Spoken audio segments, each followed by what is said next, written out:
22,000 kilometre प्रति घंटे की रफ्तार से चल रही स्पेसक्राफ्ट के साथ इसरो ने किया एक ऐसा कारनामा कि अमेरिका से लेकर चीन तक रह गई सन्न।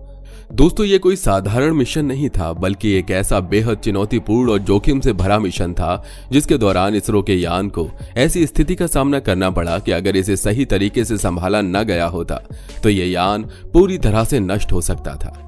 आप सोचिए, जब दो यान एक दूसरे के पास आकर सिर्फ 3 मीटर की दूरी पर होते हैं और ये सब 22,000 किलोमीटर प्रति घंटे की रफ्तार से हो रहा हो, तो स्थिति कितनी खतरनाक हो सकती है।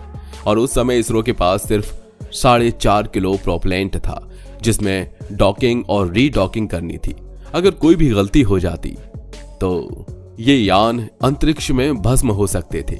लेकिन इसरो की टीम ने अपने अनुभव और तकनीकी कौशल का सही इस्तेमाल किया, आर्टिफिशियल इंटेलिजेंस से उन्हें सही समय पर दिशा दिखाई और यानों को आपस में टकराने से बचाया। इसरो ने इस मिशन को सफलतापूर्वक अंजाम दिया, जिससे पूरी दुनिया चौंक गई। 16 जनवरी को इस मिशन की सफलता ने भारत को एक नई ऊंचाई पर पहुंचा दिया और इसे पूरी दुनिया ने सलाम किया। दोस्तों, इस मिशन ने न सिर्फ भारत का गौरव बढ़ाया है, बल्कि दुनिया को यह भी दिखाया कि जहां दुनिया नाकाम होती है वहां सिर्फ भारत का इसरो ही सफल होता है।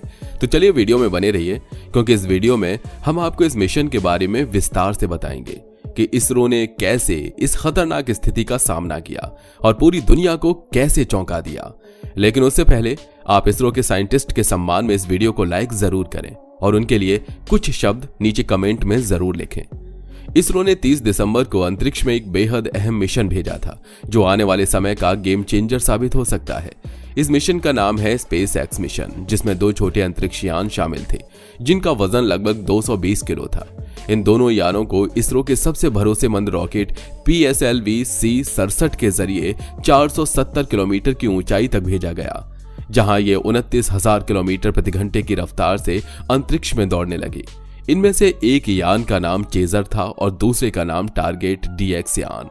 इस मिशन का मुख्य उद्देश्य अंतरिक्ष में डॉक किए गए यानों के बीच ऊर्जा का आदान प्रदान करना और डॉकिंग के बाद पेलोड को ऑपरेट करना था। इसके अलावा इसरो ने एक और सीक्रेट मिशन लॉन्च किया था, जिसे पोएम फॉर मिशन कहा जाता है।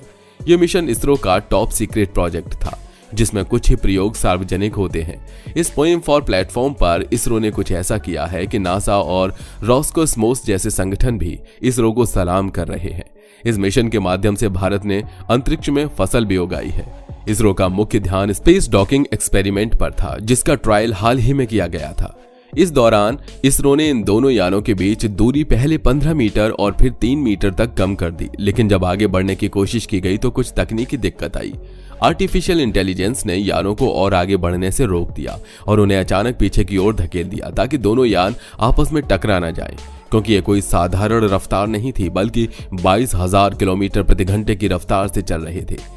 इसरो की टीम ने तुरंत इस ट्रायल के डेटा का विश्लेषण किया और सतर्क निगरानी रखी, क्योंकि एक छोटी सी गलती से ये यान अंतरिक्ष में खो सकते थे।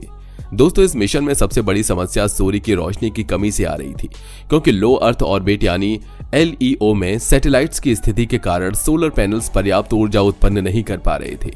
इसरो के वैज्ञानिकों के अनुसार पृथ्वी की घूर्णन गति के चलते हर ऑर्बिट के बाद सैटेलाइट्स की ट्रैकिंग करना और भी मुश्किल हो जाता है।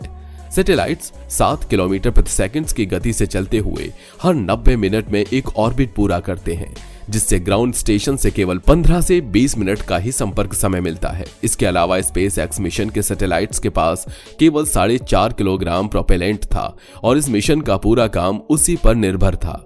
इस मिशन के तहत दोनों उपग्रहों के बीच सीधा कम्युनिकेशन लिंक स्थापित नहीं किया गया था, बल्कि इन्हें जमीन से गाइड किया जा रहा था। जब दोनों स्पेसक्राफ्ट को एक दूसरे के पास लाया गया तो 5 किलोमीटर से 250 मीटर तक की दूरी तय करने के लिए लेजर रेंज फाइंडर का इस्तेमाल किया गया। फिर 300 मीटर से 1 मीटर की दूरी के लिए डॉकिंग कैमरे और 1 मीटर से 0 मीटर तक विजुअल कैमरे का उपयोग किया गया।